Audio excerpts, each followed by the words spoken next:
everyone? I'm Max. This is the RHMax show where we bring crypto live to you, coming in at 11 a.m. Pacific, some mornings of the week. I was trying to do the crypto in the morning thing, but coming at you every day. No, I'm definitely never going to stream every day. That's way too much. I can't concentrate. I can't study. I can't learn anything. I feel at least personally, I can't do that. Doing an everyday show. And then sometimes I do it twice a day. It's kind of crazy. Welcome to the show. This is gonna be a fun one. I got a Furu in the house, a professional Furu. He named himself that. There's gonna be the jokes. They gotta come. They gotta come. Furu Finance is on the show today. Love his videos. Got to watch a few. In the last few weeks, I think Funding Jim shared him out one day. I was like, oh, cool. Another. Funding Jim seems to. He keeps his eye on new people or people doing interesting content. For RH products, especially PulseChain, PulseX, a lot of that stuff that's been coming up has been bringing a lot more people in the community. So, I like what this guy has to say on a lot of different topics. Have a few things to talk about with him today. Get your questions in. Get your, we can talk about anything. As usual, I keep the streams AMA style. We'll get through, go through his intro a little bit, and then I'll queue questions. So just put them in the chat, even if they're not what we're talking about at the moment. Just put them in, and I'll get to them when we can. So, all right, Spence, called the FU on the day. That's true. I did call that today. That was in reference to should be FU. I meant fun. They may be some FU. I don't know. Furu may be like, I need to talk about somebody today. He may bring it. I don't know. We'll see. UFO to go. What's up, man? UFO to go. You've been blowing up those comments on the videos, man. I appreciate it. Sun's out, guns out. Nah, it's hazy. It's sort of good. I'll give you some half guns out on that one. A little bit. I'll flex like this. I'll do my shoulders right now. There we go. Yeah, feeling better now. Thank you for that. Again, appreciate it, man. Appreciate it. Share the link. Tag us both on Twitter.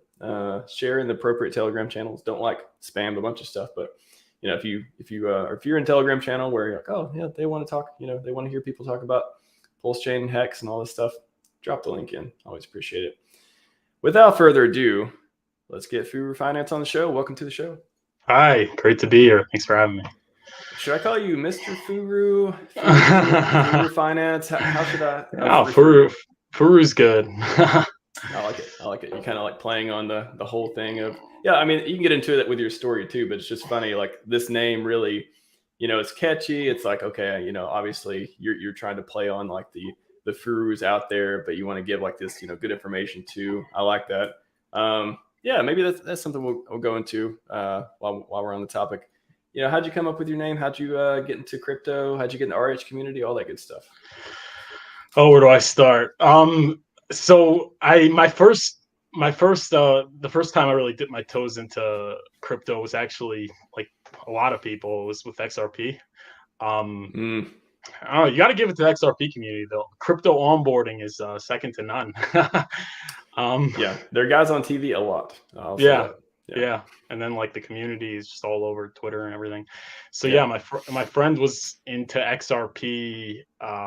It was gotta been like 4-5 years ago or something. It started in 2018. Yeah, like when it was hot, and there was all the I don't know if how involved you were in XRP. There was like talks of it going to $589 because there was this. When PulseX delisted it, I remember having to move a bunch of it off of there, and that was just kind of that was a long time ago. But yeah, that's not so much interaction with XRP, even though I've been in crypto for 5 or 6 years now. Yeah, no, it actually is good. It's a good on ramp because if you go when they had it on Coinbase, I was bummed when they took it off Coinbase because I used to buy XRP on Coinbase and then go to the other exchanges, and it worked in like under 10 seconds. When you did Bitcoin, you had to wait like 30 minutes. Yeah, that's true. Yeah, so that's how I got started. But I wasn't so into crypto. It was more just like, my friend was into it, so I bought some. I watched some of the live streams and videos, things like that. And then, in terms of life, I went to school for accounting, so I got some background. I had to take principles of finance, and then corporate finance, and I took the whole CPA track, but I didn't take the CPA. Yeah.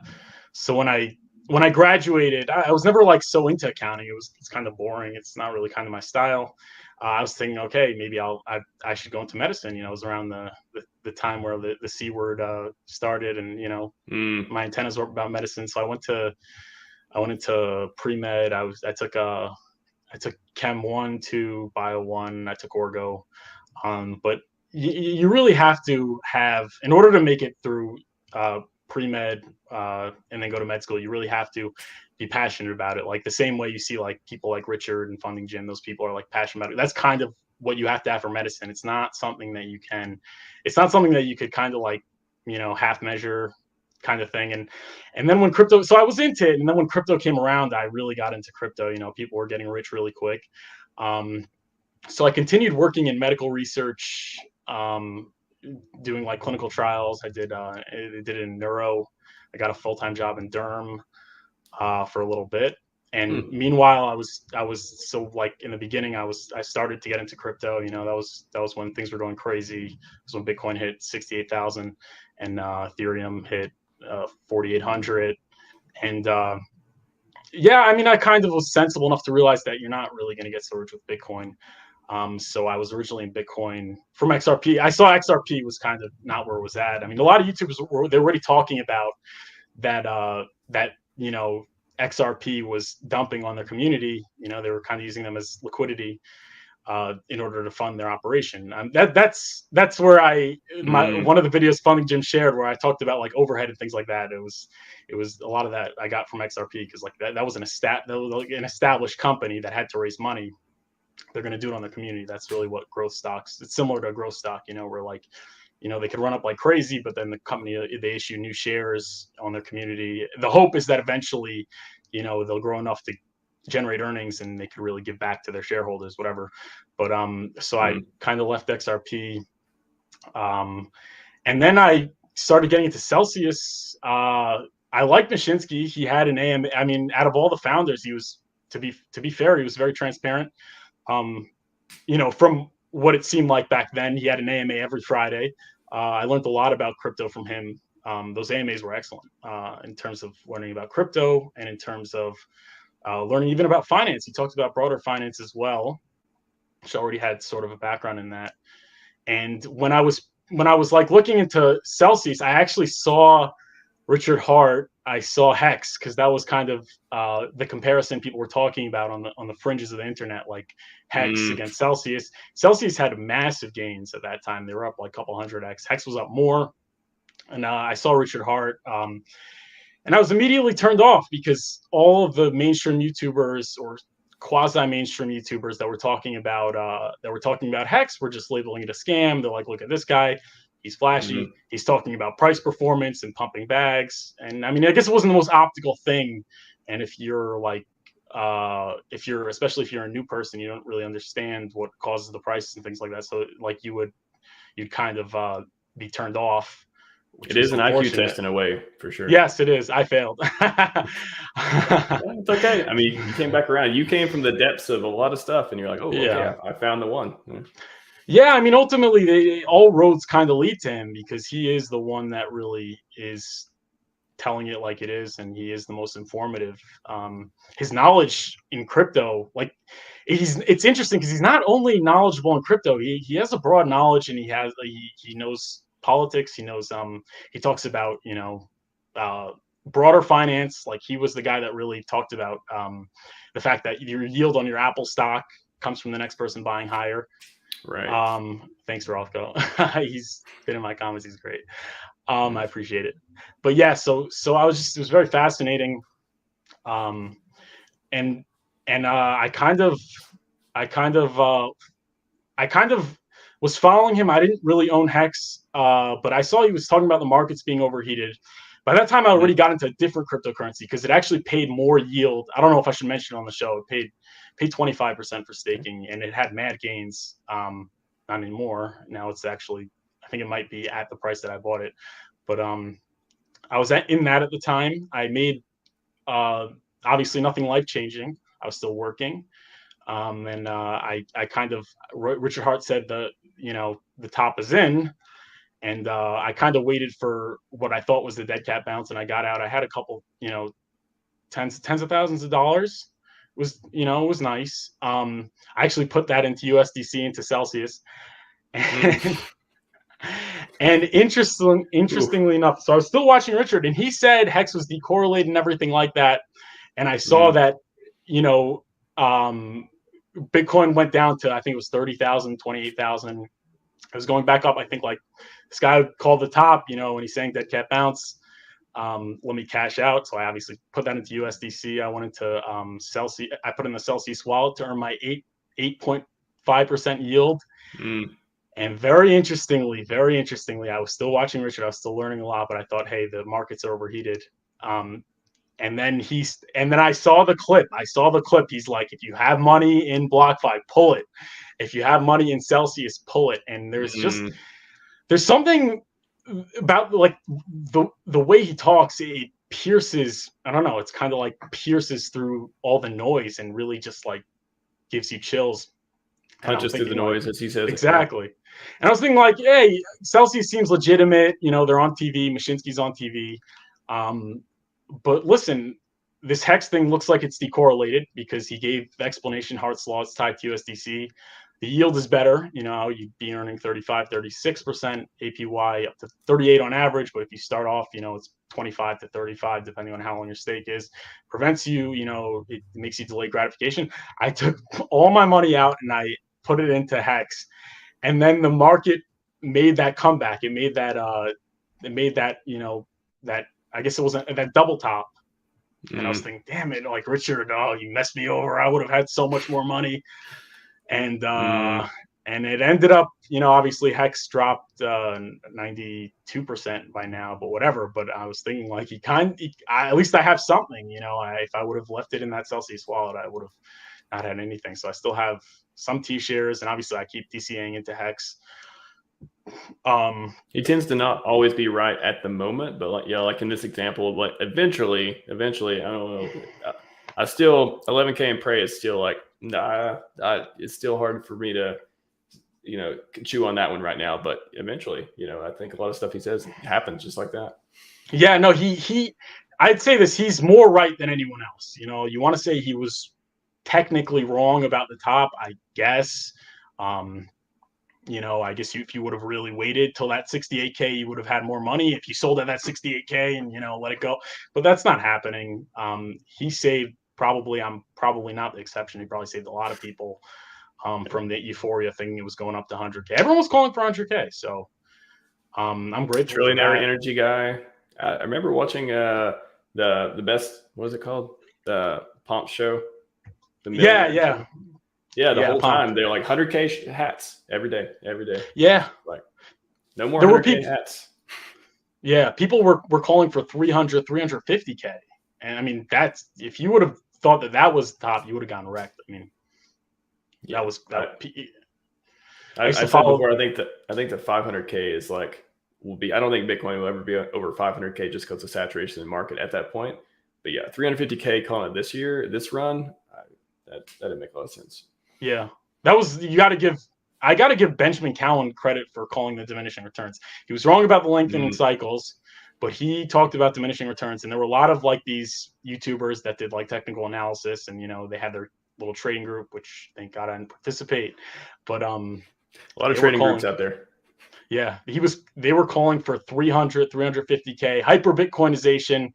I mean, they got caught up in euphoria like everyone else, and that's really where you start to realize that it's not there's no crystal ball. I mean, no one could really tell you where the market's going to go. And people are saying Richard Hart's saying 11K, and they're waiting for the 11K in Prey in order to buy. And I say, I mean, he may be right, he may be wrong. But right now HEX is down 90%, so just why not DCA? What if it doesn't hit that? Then starts going back up. You're buying at you're going to have to buy at double the prices, then you lose 50% of what your returns would have been in the next run up. So, I mean, you got to just pick the horse that you think is going to win, and you got to ride it. You can't play games, These opportunities, but next bull market after the upcoming one, I mean, the prices are not, the opportunity is going to be diminishing. So, yeah.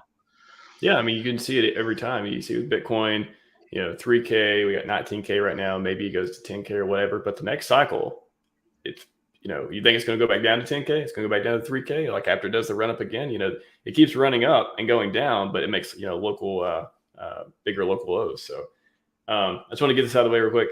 Alec Baldwin. I'm seeing it a little bit. I'm seeing it. There's a little bit there. Like a young one, very young one. And then this one's pretty funny. Furu, please repeat this. Yeah, no, I was thinking when I created the channel, like maybe, like, there are enough people that are doing the classic crypto streamer. I think like this is not necessarily better or worse, but the shtick kind of can cater to a different demographic. You know what I mean? So it's like it's cool to have that kind of guy. But yeah. No, dude, I love it. I mean, you dressed up, you got, you look very, I mean, everything looks professional. I think that appeals to a lot of people. My thing is, t-shirt, hat, stuff like that. But I mean, I'm going, everyone, it kind of goes back to the quote. It's like, nobody can compete with you on being you. Once you have a particular brand and you're unique and you provide that value, like that's like part of the identity. That's like why people watch you, because they want to see that unique, authentic thing every time. So it doesn't matter like how you do it. It's just that like if you're consistent doing it. And no, I think if there's definitely a portion of people, maybe even older generation too, that we could probably get into HEX who are like, oh, suit and tie, this gentleman, I want to hear what he has to say. And then some people be like, no, I want to listen to t-shirt guys, and some people are like, I want to just like the club suit and tie, stuff like that. Like Maxim Broadcast, he does that. Maxim made me look bad. I was gonna say Maxim made me look, I don't know. I was on stream with him the other day, and I'm like, man, you look too good right now. Like I should have. I feel like I need to put on a tie right now. He was looking good on stream the other day. I was like, you're making me look less good now. No, but it's not better or worse. It's different. I mean, you have the backwards cap. That's the certain demographic, and he has that attire, so it's good. Richard called me a college kid. I was on stream with him during the Pulse conference online when he was like, "College kid, your turn." I'm like, all right, sure, I'll take it. That's your first thought when you see me. Cool. Graduate in brain surgery. There's a lot of funny comments in the thread. I didn't want to interrupt you when you're going through the story, but I was trying not to crack up too. Oh man, that was a really cool story. I love to see people who came from, there's a lot of people in HEX that came from BitConnect too. A lot of people, and they're really big assets in the community. And it's nothing to be ashamed about. It's nothing like, you did, like even going back to the TA stuff, and you say a lot of people right and wrong and stuff like that. It's not, these people aren't stupid. Like they're not people to be like shunned and like banished and like, it's none of that stuff. Like once you're in the good thing now, once you see like what Richard Hart's about, what the community is about, and these healthy habits, healthy, a way of viewing crypto, technology and price performance, all that good stuff, like a way to actually get financially free. Like who cares what you used to do before? Like what are you doing now? What are you doing now to promote this? So Fast Abdul, tell me your secrets. We got some discussion on secrets. They may be coming up. Put a raincoat and you make a grab. Oh, now you got me thinking about American. Oh, I like that. Actually. Oh gosh, I like in a good way. In a good, that's one of the best movies. Jared Leto's in it too. Like I love Jared Leto. He's if y'all haven't seen what's it called, The Foreigner?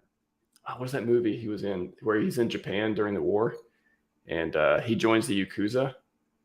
It's like The Foreigner or something like that. Great movie. Great Jared Leto movie if y'all are interested. I continue collecting. Yeah, that's the thing. If you get away from the freight trains, you don't want to be picking up pennies in front of freight trains. If you can get away from that, like your crypto experience is going to be much, much better.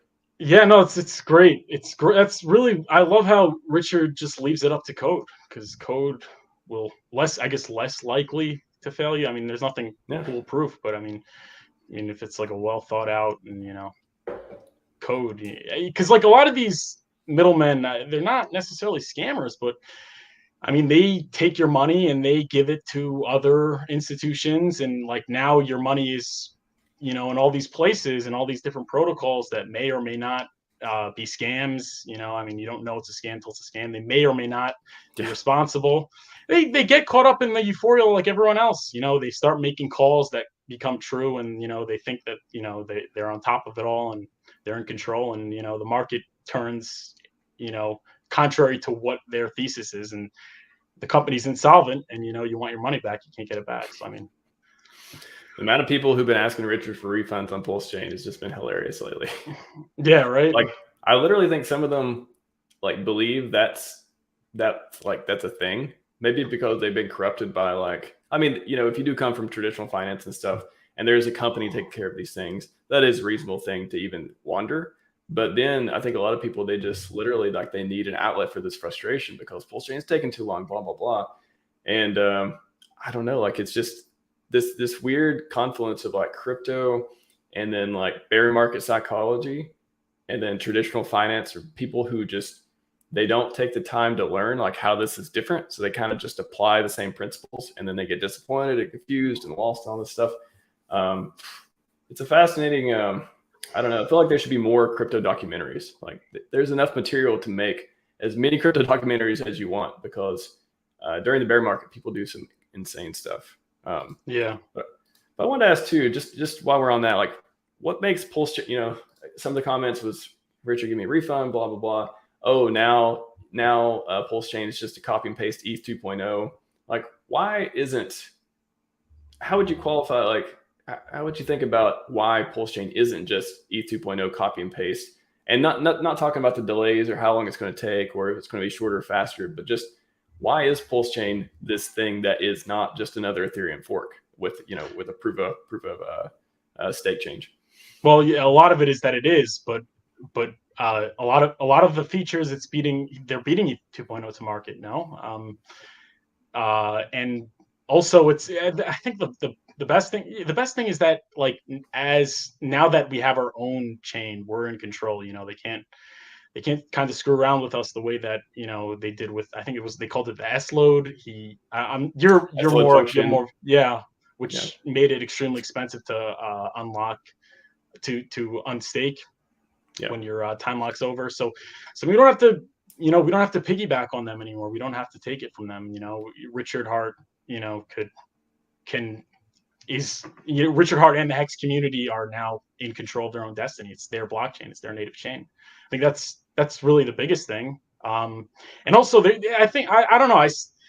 I see kind of the way it playing out. I mean, once the fork happens, there are going to be things that Richard and other developers implement that will be better or will be different than Ethereum 2.0. I mean, they're starting on the same trajectory, and then they could kind of branch out and be completely different in 10, 15 years. I mean, that's kind of how I could see it happening. But yeah, somebody just asked you what should I invest in? Should I try to pick up PulseChain? And this is somebody who doesn't know anything about the community, hasn't been involved in the last couple of years, missed the sacrifices, all that stuff. Somebody asked you, why should I buy this new thing, this new PulseChain thing, versus just buying ETH now that they've had the upgrades? How would you even explain that to them? Well, I mean, in terms of tech, you would do a lot better than me. I mean, I'm not so fluent in tech, but first of all, ETH's been around for. ETH is a good project. I mean, I think Richard ETH has the respect of the HEX community of Richard. He speaks very highly of it, but it's been around for a long time, and I mean, the returns diminish. You're not getting hundreds and thousands of X's on Ethereum in a short period of time anymore. And I think PulseChain is a new chain. I think that's the main thing in terms of picking one or the other. I mean, crypto, there is that aspect of you're in it for the mad gains, and I think Ethereum's time for mad gains. I mean, I think it's still probably a good token to hold, especially if you have a lot of money. But for that life-changing wealth, I think it seems, should PulseChain play out the way we think it will and be a competent, not only more than competent, an excellent blockchain that kind of rivals Ethereum, you're getting in early. I think that's probably the most important thing. Yeah, I mean, it's I think the first thing I would say to him is, how would you like to buy Ethereum in 2015? Yeah. How would you like to buy it when it first came? How would you like to get an ICO with a founder who's rich, already a billionaire? Artie's mission is to make sure nothing but a glorious launch and projects come onto it, totally incentivized to make sure this thing is price performant. With a proven track record. Yeah. And be if they ask, oh, what has he done before? Well, he created this other coin called HEX that went up 10,000x, and you can talk about it, and it's this blockchain CD, and you get the traditional view of that too. But I think there'll be a lot of us, talking to people after launch who never missed, they never got in the sack, they missed everything, and now there's this new project, and everyone's gonna be buzzing about it, and we're like, we already can't stop talking about PulseChain now that's not even launched and has all these, FUD around it and all this stuff. Imagine when it launches, how nonstop the conversation is going to be, how all the influencers are going to come back. All the interviews Richard's going to have with people, and it could be exponential. It really could. I mean, I've said before, the community could literally grow. We could have millions and millions of people into it instead of just hundreds of thousands on Twitter, for example. Yeah. It's a great onboard for HEX and PulseX also, because layer one, it's very simple. It's Ethereum, just, new, faster, cheaper. And you got all your, everyone that's in one of those ERC20 communities has their tokens copied over. So why wouldn't they use it? It's such an obvious pick. You could just reach into the bag and just think of these 100. I would tell them that there's 120 some projects that are going to be launching on it already. Let's see, UFO to go. How many existing ETH projects move into Chester Network? Yeah, do you see any products that are on ETH already that you could, maybe the person you're talking to is like, oh, I've got a bag of, something mana or something like that, and they're wondering if PulseChain is going to be supported, or would it be better? Like, should they be, if they're prominent in the community, should they be asking people, the right people, to get that support going because it'd be better for their product? Do you see anything from the east side that will be coming over to PulseChain that would be like a no-brainer?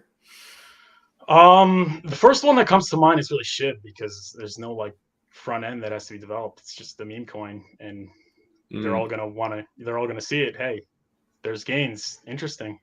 Maybe I'll buy some PulseChain, to move it around between wallets, things like that. I mean, the other ones, they need a front end, right? They need a front end on Pulse, right? Or PulseChain, or at least some changes to point at the right one and things like that. Which, I mean, when you think about, how did HEDRON and Maximus and stuff support the ETH forks? I mean, it was basically, there was a few changes that need to happen, but it's mostly like, hey, point at a different, blockchain. Yeah. Change some settings, make sure it works when you connect MetaMask and stuff like that. Like, for example, the Decentraland and these products that are finished products that are out there and people are using, that the gas fees are just getting killed with gas fees on ETH.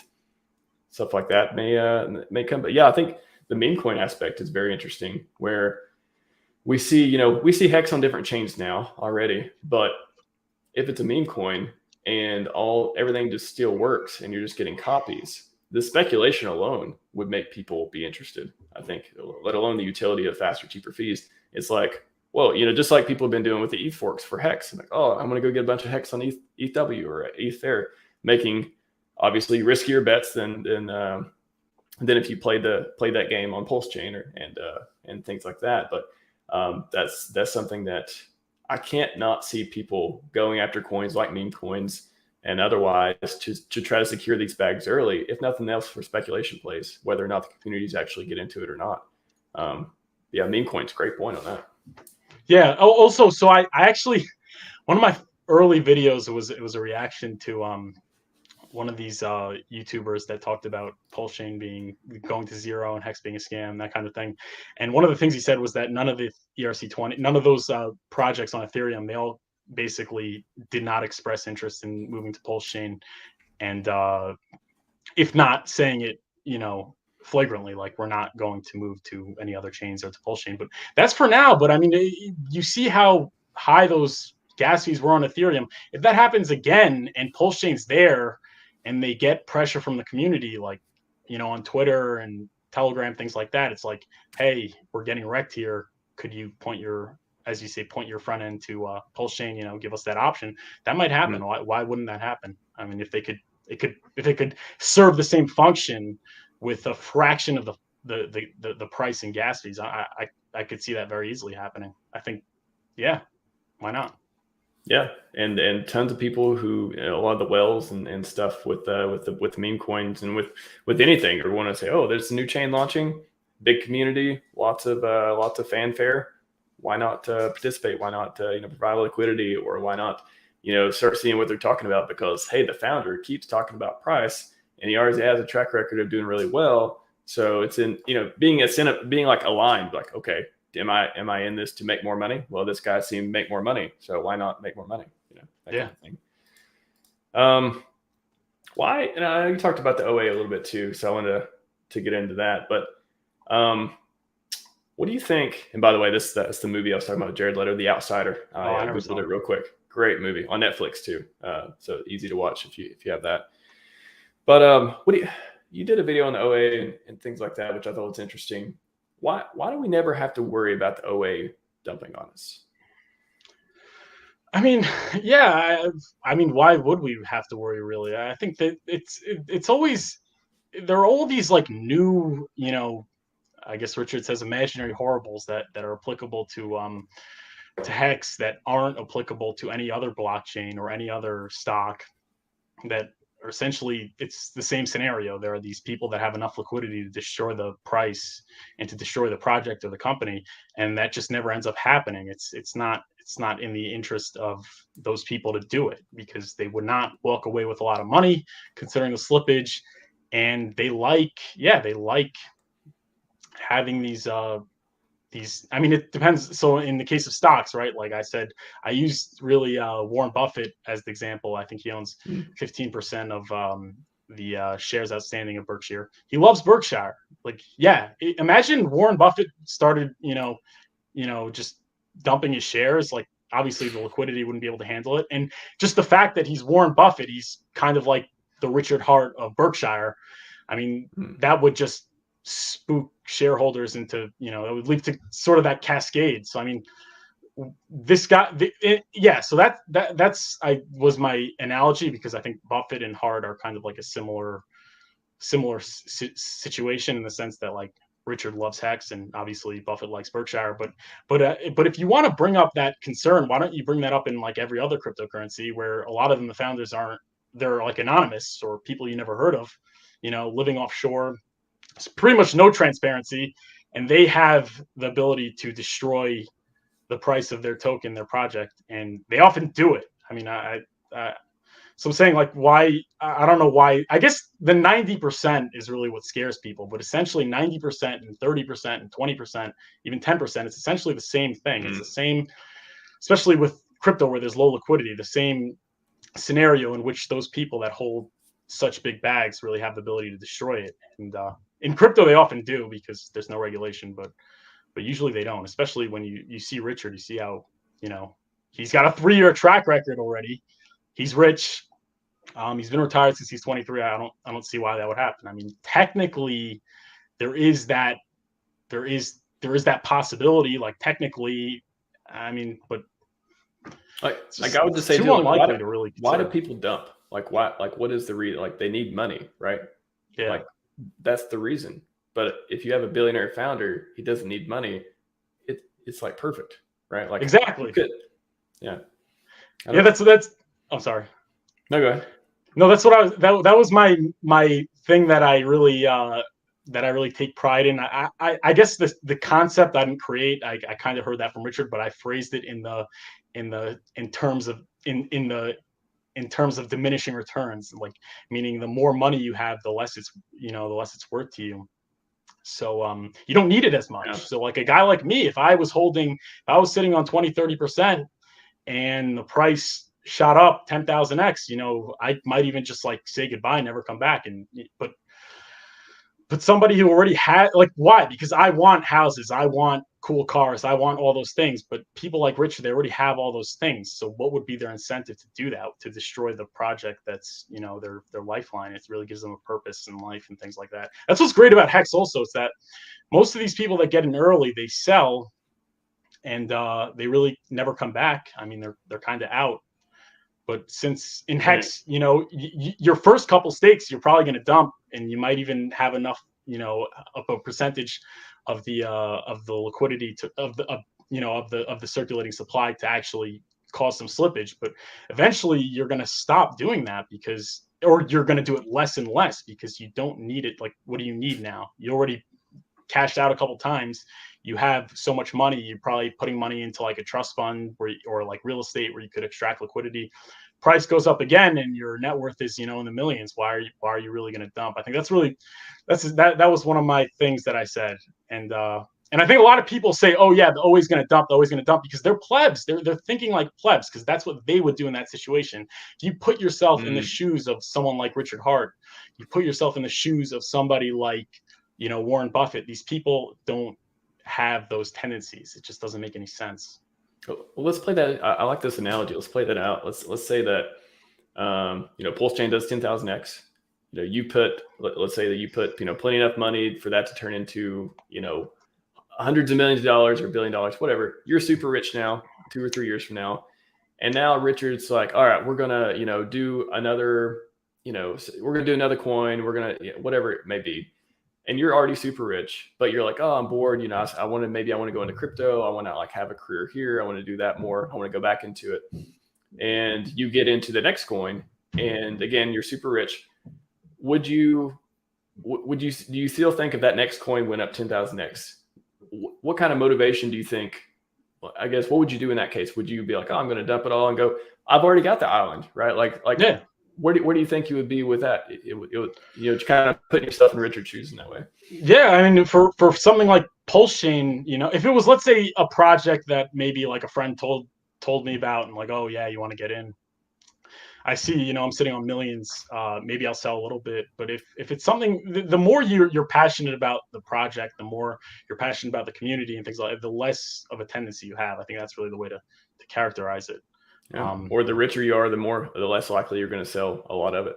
Yeah, and that's why the S&P 500 is up into the right forever, right? Like all the people that have the big bags, they're not selling. That's another thing. They say that you're taking value, like as a holder, you're taking value from the people that are getting in, the new people, because you're kind of using them as liquidity. That is sort of true, but the new people are also extracting value from the whales, because by the fact that the whales aren't selling, right? By the fact that they're like, hey, it's up 10,000x, let me not dump. It allows for the price to appreciate more. And for these people that, just got in or just have a sorry about that. They have a smaller Patrick Bateman. Bag, whatever. Yeah. Don't open the closet. Oh God. No, yeah, but yeah. So yeah, it allows for the price to appreciate. So like somebody like me, who sees a 500x, is able to, exit some of my position because people like Richard aren't selling, and that leaves the price up. So you're kind of it's kind of like you're getting liquidity. Yes, you are getting it from the people that are coming in, but you're also getting it from the people that are at the top, which is interesting. It's a beautiful system. It really is. Yeah. I mean, if you think I like the comparison to S&P 500 to, maybe HEX, maybe PulseChain, something with where rich people have an incentive to not sell, whatever that may be. Mm-hmm. I like the way you phrase it. UFO, can you guys see any benevolent use of SAC managed to pump PulseChain ecosystem? Yeah. Wait, what do you got on that? Anything, Furu? Meaning what? Meaning? So maybe a lot of HEX was SAC to PulseChain, PulseX, stuff like that. The OA has control of all the supply. They are in the position to make moves with the SAC monies, things like that. Oh, like so he's not going to sell the HEX, I don't think, but maybe. Well, benevolent use, so like a good use. Like, is there ways they could use the money to help the price, short term, long term, things like that? Yeah, I mean, people speculate that he used some of the ETH from the adoption amplifier to buy up HEX. I don't know if that's true or not, but you're saying in that kind of sense, like he takes some of the. I mean, it could be buying. It could be maybe a liquidity provider. Maybe like a more like low key way of doing it, where there's buy walls for stuff or things like that. Yeah, I guess that's the question. I would like to, I'd like to flesh out a conversation about that sometime, of like, if you had control over all these coins, what are the things someone can do in all the different ways to help the project, other than just like buying more of the coin, the target coin. But there's some pretty subtle ways of doing it. Yeah, I guess you could promote it, promote the project. But Richard said he's not going to promote any other Pulse projects. So I think the way he sees it really is, he's talking about PulseChain and PulseX or like? Yeah, I think SAC projects? phases for those. Yeah. Well, he said pump the PulseChain ecosystem, but I guess you could take either side of that. Yeah.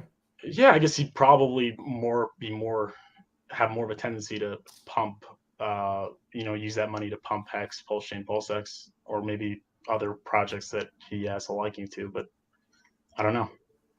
Yeah, no, good question. I'll have to circle back on that. Hi, Monica. Nice to see you. She says hi to Furu as well. Hexagon K, if it had not have been for the whale early guy selling, others would have bought up higher price and potential less upside. I mean, I guess have the pain quicker. I guess in that way, I guess you could make a case for that. It's like the redistribution of HEX. Yeah, it has. It definitely has been a lot of redistribution. A lot of HEX has been changing hands. Yeah, that's what I was saying. I said in my last video, like, people are complaining that PulseChain is being delayed. Why are people complaining? Like, that if you got in early, right, then you're rich already. Okay, just go on vacation, go buy yourself some stuff. And if you're someone like me, okay, now you have the opportunity to buy 90%. I'm saying when it's 90% down, once PulseChain launches, not only is the price likely to be higher, but you're also going to have to pick a chain. Like right now, you get both. So I don't mind if it takes another year. I don't see the rush. And also let Pulse be perfect. Let it launch with zero downtime. Got a question, Nathan. What do you guys think of the initial liquidity will be for both PulseChain and PulseX? Initial liquidity, I mean, plenty. I think there'll be plenty of people either bridging stuff over or just putting it up to try to earn fees. I mean, I think it'll be much more than HEX, especially in the beginning, because HEX it's like a clandestine project for a long time. Nobody knew, like even me back then, I was like, I don't know, because he had no track record. It was like, I don't know if it's going to succeed or not. Now, I've been following Richard since 2017, so way before HEX started. And I was like, this guy's really smart. I love what he says. Great mentor in crypto. But can he pull off a token? I don't know. There's no track record. So even in the beginning, I'm saying that to say that I think a lot of people thought the same thing. So they weren't putting, they were putting their beer money into it. They weren't putting this like, whoa, this is going to be life-changing wealth. If I put, if I really use the adoption amplifier, or I get it, really cheap off exchanges and hold it and stake it for a long time. So yeah, I think it'll be much more than HEX initially, for sure. What do you think, Furu? I mean, in the bridged in stable coins? Is that or? It's a good question. I think saying for Pulse and PulseX, but even other coins, yeah, you could look at that angle too. I mean, it's copied over, so I guess the liquidity in the PRC20s is going to be that of what Uniswap is, right? That's what it's forking. Well, there's also a lot of it may be pulled too because of the dilution and the AMM bot type stuff. So I think that's gonna be an interesting situation. Yeah, because a lot of it's gonna be pulled beforehand, so it doesn't get ate up, but it's gonna be put back, which brings a lot of that's like free marketing too. Because imagine all the tweets and all the messages like, make sure you pull the liquidity, blah blah blah, because this new chain is launching, all this stuff. So I think that'll be free. Oh, he says USD value. Yeah, it's gonna be thin. That's why somebody asked me if like someone was bugging out that if I buy PulseChain when it launches, it's going to be up 30x. And I said, first of all, we're in the same boat because I missed the PulseChain sacrifice. But I don't imagine. I think that would be a little bit crazy because it's a thin liquidity. You got to imagine if it's up 30x, you got these whales that are up 60x, right, with the bonus multiplier. So they'd probably sell a little bit, and that could be enough to really just push that all the way down. So I mean, even if it's up 10x, there would probably be a correction, just because people have so much of these, let's say PulseChain, that they don't even have to sell so much to push it back down. So I don't know. I don't see like if all the liquidity is going to be bridged in stable coins, you think it could be really that thick? I mean, I don't know. Yeah, I was just I was looking at this question too, and it made me Google on Nomics it says 4.5 billion. Funny enough, on CoinMarketCap it says 5.6 billion. So it's like, but of course, CoinMarketCap we know it's at 200 or 202. but that is funny. Maybe think about the market cap.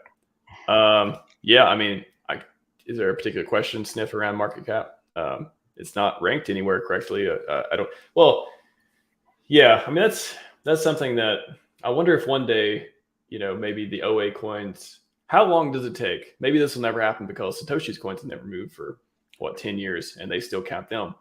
But could you make a case one day that if the OA's coins never move, or at least never get sold, maybe they move to other addresses, whatever, but if they never get sold, what is the timeline? Does it take like 5 years before you stop counting it in the market cap? Does it take 3 years? Does it take 10 years? What is reasonable, even outside of Satoshi's coins? Like if we're doing a pulsemarketcap.com or whatever, and we're like, okay, at a certain point, we're going to make the market cap only represent stuff outside the OA's holdings. What do you think it would take for that to happen? I don't know. It's really dependent on who you talk to, I guess. It doesn't really matter technically, in my opinion, but I don't know. I mean, I guess it's interesting because people say they want a low market cap so it could run more, but I think the higher market cap is more marketable because people buy the projects that have a higher market cap. Like it is for the new people, I think. Yeah. So everyone goes into Bitcoin. It's at the top of coin market cap. So if HEX is able to count the OA's tokens in the market cap, I think that's advantageous from an adoption perspective. Being at the top of the list. 18 billion. Interesting. UFO to go. True potential of PulseX buy and burn will eventually S curve or just continue mooning J curve. I like J curve. Go ahead. It's got S curve. I mean, if more and more people buy it, then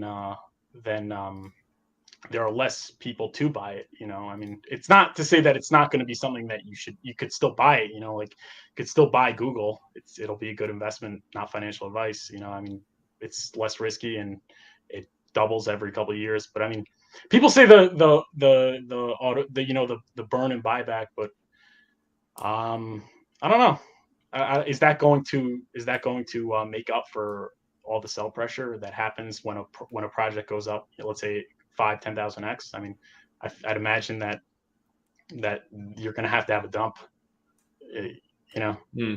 People are going to sell. That's what I like about HEX. Like, that's why I still think the HEX game theory is better because people could still sell their PulseX at any time.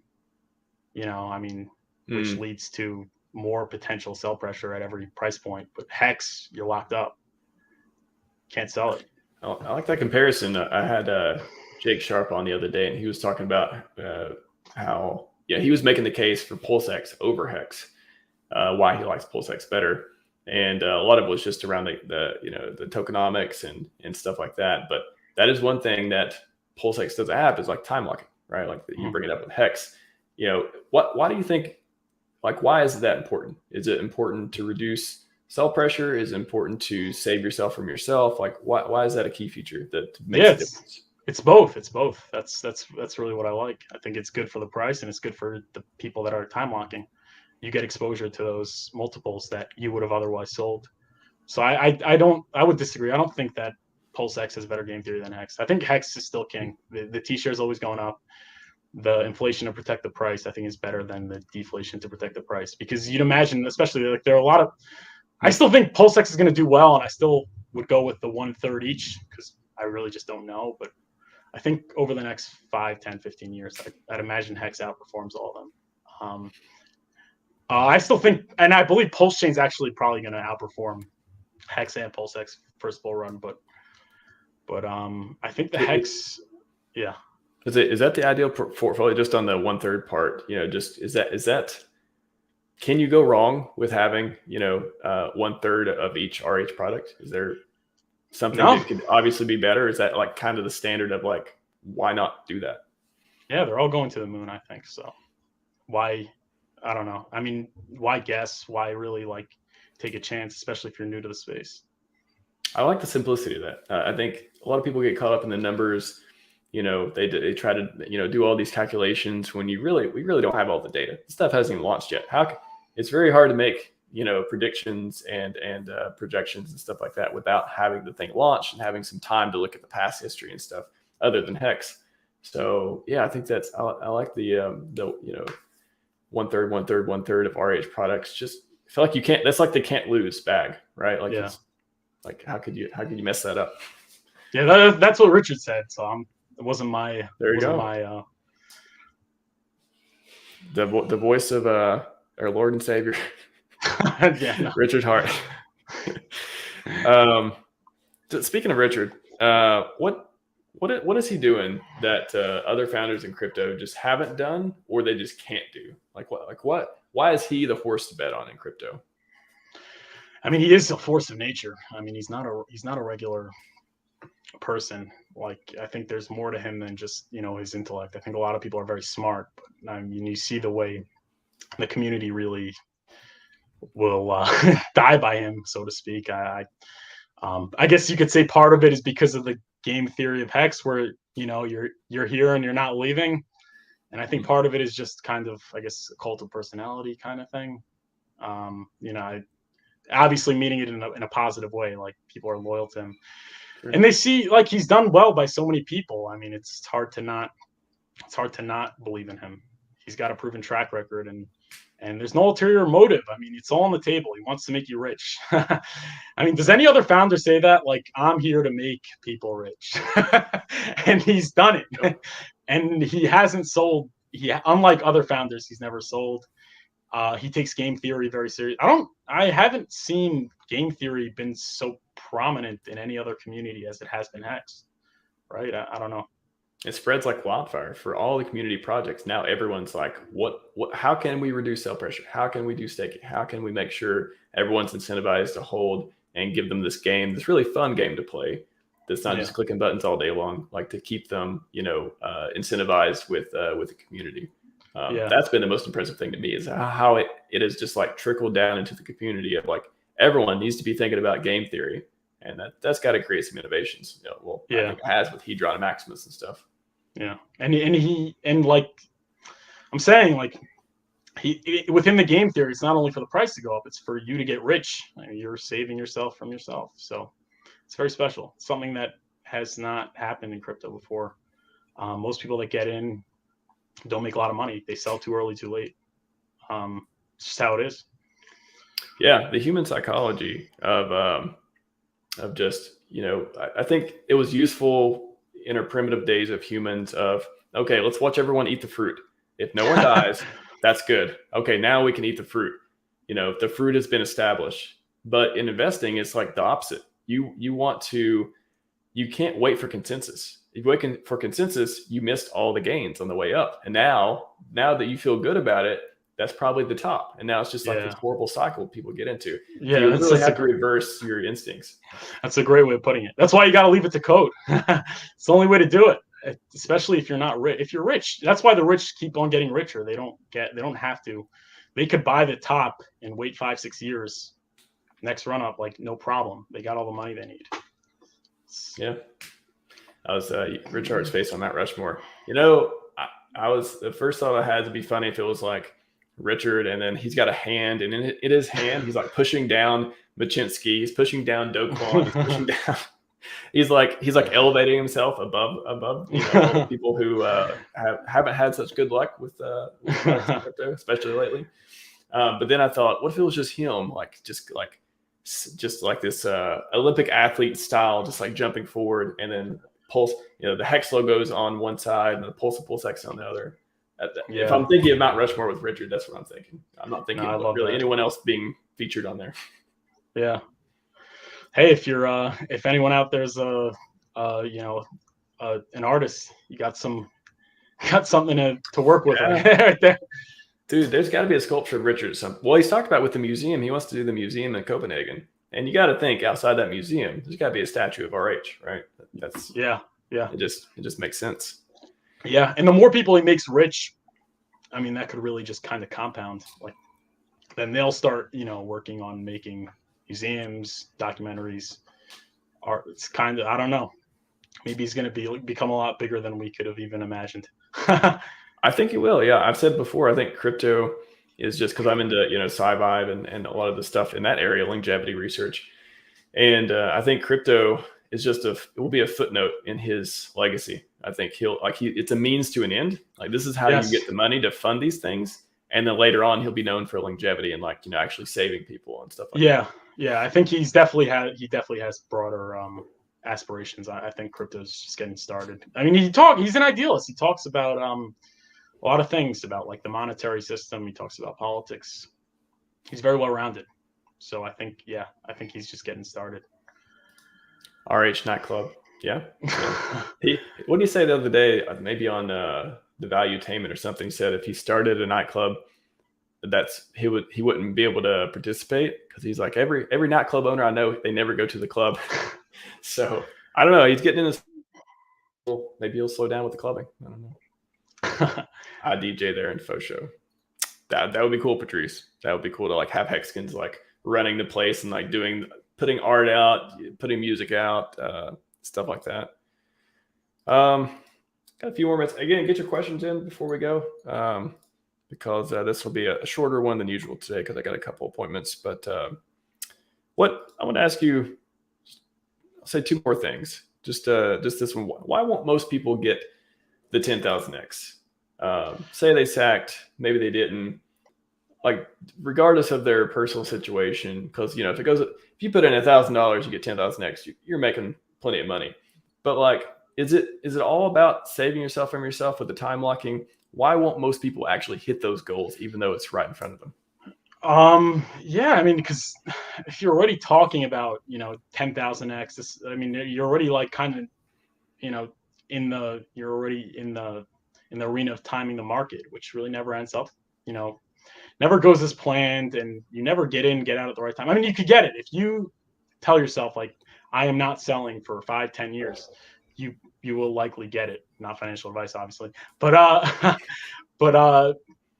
mean, you got to ask yourself, do you have the capability of doing it? I mean, if you're not rich, that's really where HEX comes into play. Like, if you got those stakes for 5, 10, 15 years, you are going to get those multiples that it does over that period of time. I mean, there's no questions asked, unless you emergency end state, which people are less likely to do.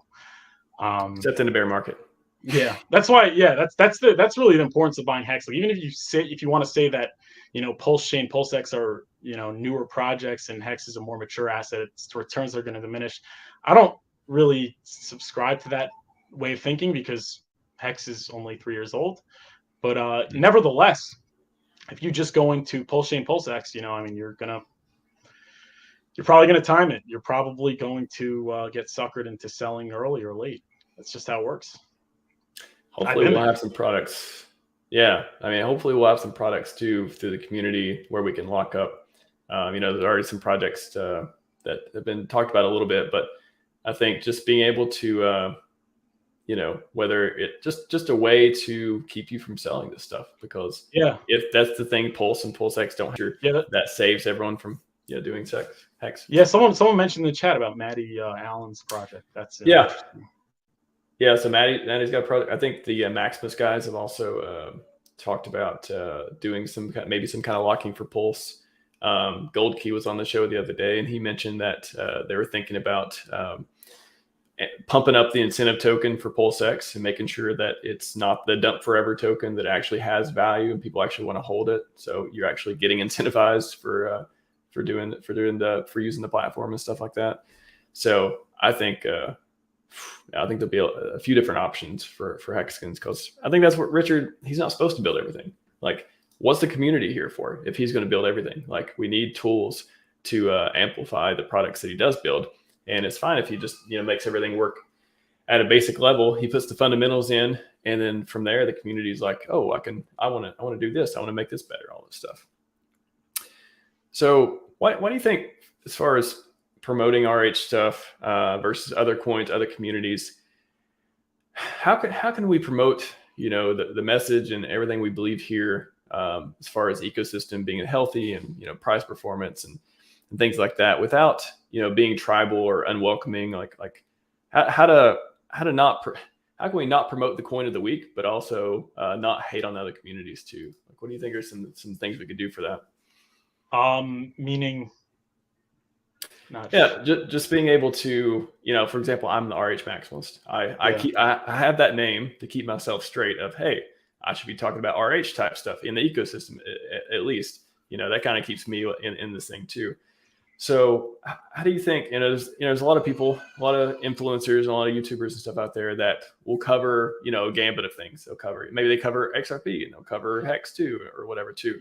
But like, how, for someone who makes videos, for someone who talks to people, like interviews and stuff like this, what do you think are some of the best ways that, we can still be firm on the messages? Obviously, this is like the winning community that at least we found out in our opinion, but also, not just, a new shiny thing comes along, let's talk about that for a while until we get bored with it and come back. Yeah. I mean, that's why I really only talk about Richard's projects, because I think that's where the opportunity is now. I don't see any other projects outperforming it. I mean, not saying that they're good or bad projects or they're necessary or not necessary. I think the opportunity is really with HEX, PulseChain, and PulseX for the time being. I think it's important not to be negative, not to kind of just dump on other communities. I think that's big. Keep it positive, and listen, I mean, I think ultimately you got to really just stick to what you think is the best projects. And I think for the time being, at least, the next 4 or 5 years, that's really where the opportunity is.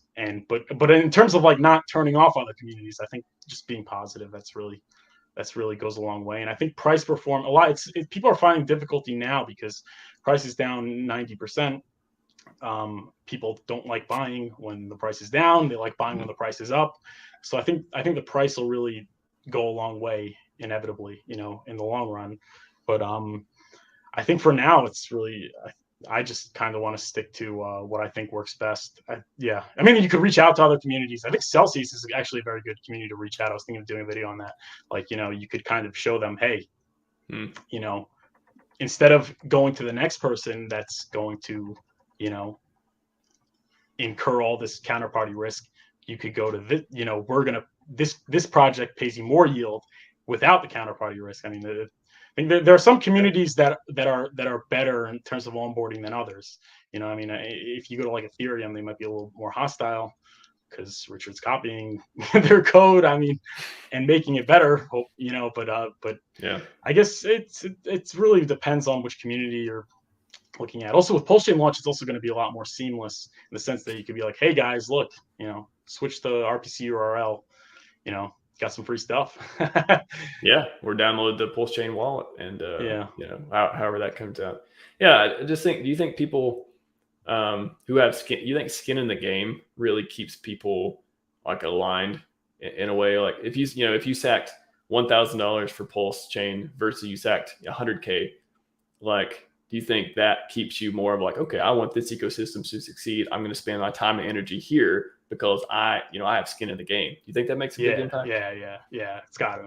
Yeah. That's why the community is so strong, because for better or for worse, you're not unlocking for another 5-10 years. Better get comfortable. As Richard says, if people lock up for 10 or 15 years, they're going to be talking real nice about HEX for the next 10 or 15 years. All right, last question here. What would happen if PulseX launched first on ETH before PulseChain? Why? What would be the point in that? I don't. I think for branding and stuff, having PulseChain and PulseX launch at the same time and it being the exclusive DEX. I don't see any. What would happen if it? I mean, you would get a copy on PulseChain of PulseX tokens, I guess. I don't know why that doesn't seem like a good move, though. I would just say that. But hey, if you get a copy, if you want to give me a free ERC20 PulseX, I'll take it. But I don't know. There's something special about being exclusive to the chain, to his native chain. So because then how are we going to say, if it's on ETH and you can use it like Uniswap, then I don't know. I mean, I guess I could still strawman this. I could be like, okay, we want it to be this vertically aligned ecosystem because that's good. But also you could say that, hey, if we got people on ETH trying it out and they see it's much better than Uniswap, blah, blah, blah. But you'd have to change a lot of the way that, because the way that, the yield farming and stuff works would be different on ETH, I think, and all that stuff too. But yeah, I don't know. Yeah. And you would, PulseX would be the front end for that, I guess. But, anyways, man, it's been a pleasure. Likewise. Furu Finance, everyone. Furu Finance. Good to have a conversation with you. Kicking out some awesome videos. When you get retweeted by Gary, then you're doing some good stuff. Oh yeah, thank you, Gary. He's really, I've learned so much from him and yourself. So it's been a pleasure being here. Thank you. Yeah. How can people follow you? What social media are you on? How can they get in touch with you? So I'm on Twitter at Furu Finance and YouTube Furu Finance. That's really where it's at for now. Subscribe and follow me. I don't have many followers on Twitter, especially, so I'd appreciate it. Yeah. Follow him on Twitter. Get those sub to his channel on YouTube. He's almost at 1,000, I think. Getting pretty close. So definitely deserves 1,000 and many more. So let's get him there. Everyone in the chat. I will be back on Friday. I'll be on John Hexicat's podcast in the morning around 11 a.m. Pacific. And then in the afternoon, Access Alive is coming on to do some charting. So both of those should be pretty interesting. More of like philosophy and stuff probably in the morning, and crypto in general. And then if you want to come in the chat and ask him to chart something, as long as it's in the RH ecosystem, we'll probably be more friendly towards those requests. But I think we'll be talking about some fun stuff, liquidity providing and stuff too. So all right, I look forward to watching. Yeah, man, it's gonna be a fun Friday, doubleheader Friday for me and for everyone who wants to watch. No, I just woke up. Yeah, good interview. I suggest you rewind. Very good. All right, everyone. With that, I will end it, and I'll see you all in a couple days. Furu, I will appreciate all your content, man. Keep it up. You're doing great. I'll see you later. Likewise. Thank you. Thank you so much. Yeah.